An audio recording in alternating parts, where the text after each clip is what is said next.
The ACA rather, to take action against the bigger fish. You would have read this in the newspapers.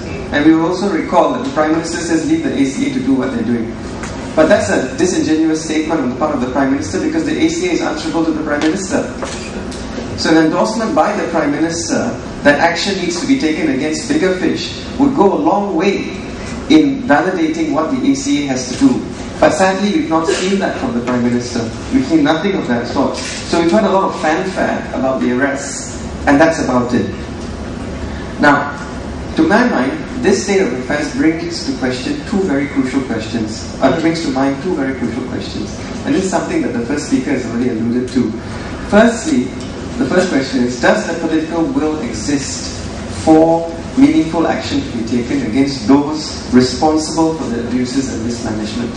I think that's a very important question. I think the answer is quite evident as well. And if that's why the second question, if there is no political will, why is this the case? Why is there no political will? Bearing in mind that, and we must remember this, that the government of this country is not a government unto itself. It is a government of the people. It is a government that you have voted in through the democratic, not necessarily you, but the majority of this country have voted in. In being a government of that nature, the government is in effect, and I will suggest that it is in law, a trustee of the nation for all of us. Now when I say trustee, it also means that the government is a trustee over public funds. So when there is a misuse of public funds, it is not a simple matter for a shrugging of shoulders, saying, no, we'll deal with this internally, etc. No, it is a defiance and a breach of the obligations of trust. To my mind, therefore, it is a matter of national interest. But when we look at the government, do we see any act or any action on the part of the government that suggests that the government looks at this matter as a matter of national interest? My submission is no, it is not the case. The government does not seem to be thinking of it as a matter of national interest. But then, that is not surprising. This is a government that also says there is no judicial crisis. This is a government that says, we've got an investigative panel that has no powers, we'll let them do their job, and when they've done their job, we don't have the time to read the reports. And we'll get to it sooner or later. We have a judiciary in the throes of a serious crisis, a judiciary that is, well, judging from what was reported in, what was carried in that videotape, and I'm on the assumption that it's an authentic videotape, we have a judiciary that's non-functional. We have a judiciary that is not serving the purpose that it is charged with under the Constitution, and that is directly affecting you and me.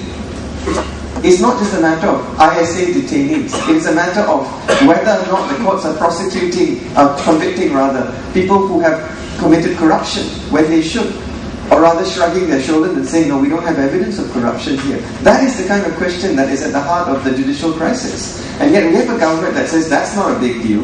There's no crisis. It's something that the opposition has manufactured in their minds. 2,000 lawyers walk because they were obviously paid by the opposition to do so. That's the government we have. And in the same way, they're looking at the Auditor General and saying, you know what, let's not be so fussy about these things. Yeah, chinchai a bit here and there, right? But chinchai is not good enough anymore when you're talking about billions of ringgit. And when you operate on the premise that our resource base is not infinite, we have a limit. That at some point or other the oil is going to run out.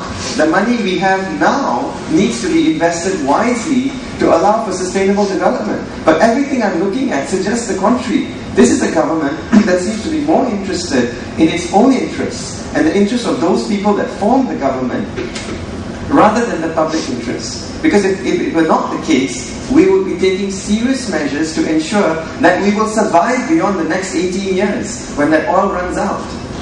But I'm not sure whether we can do that. I'm not sure whether that's going to happen if we carry on this way with the lack of accountability that is being displayed by, amongst other things, the revelations in this Auditor General's report. That is where we are. So, now, we've heard no measures being considered by the government other than this prosecution of 10 people. Because as was suggested, there could be investigations into the cause. We have not heard of any such explanation. We've not heard of disciplinary measures being taken against senior members of the civil service. We've not heard for a call of accounting by the ministers responsible. Nothing. In other countries, governments would have toppled. In this country, I suppose they gain strength. They say we've done it again. And they say, you know what? We got away with it in the past. I don't see why we can't get away with it now. And so, in a way, we have created a system that this government and the senior people in government are using to absolve themselves. They say, yeah, I've done wrong. You know, either, not to say that they were corrupt, but they may have been negligent, they may have been reckless, they have been thoughtless, all at the expense of the nation. And they say, so what? You all don't mind, right? You all give us a 90% mandate each time, what's the problem? That's what they're saying.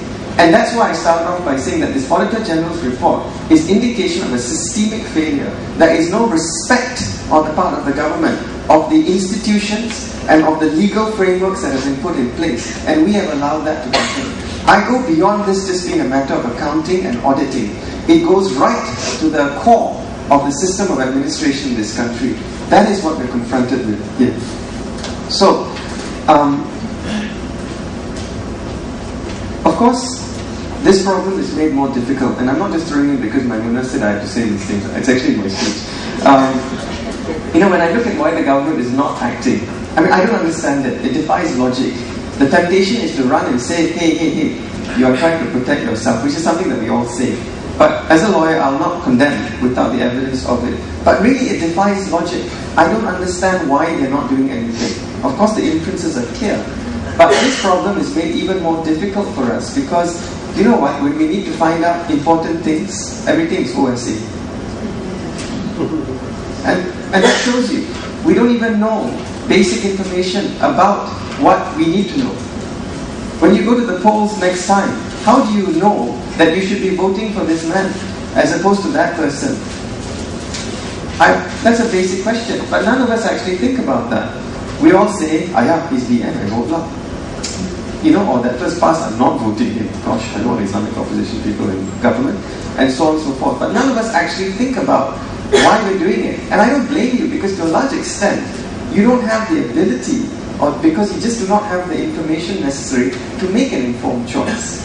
So the government uses the OSA. We've had no suggestion on the part of the government that it's going to repeal the OSA. No, it continues to maintain it on the books, and it continues to enforce it. The last thing I know about was when they declared the water concession agreements, which we're paying money for, as OSA. So I'm in court trying to argue that water is a human right, trying to get a copy of this agreement, and I'm being told it's OSA, and other things. And everything is OSA, they say that it is. Then we have the Printing Presses Act, which prevents newspapers from publishing what they need to publish, and so on and so forth.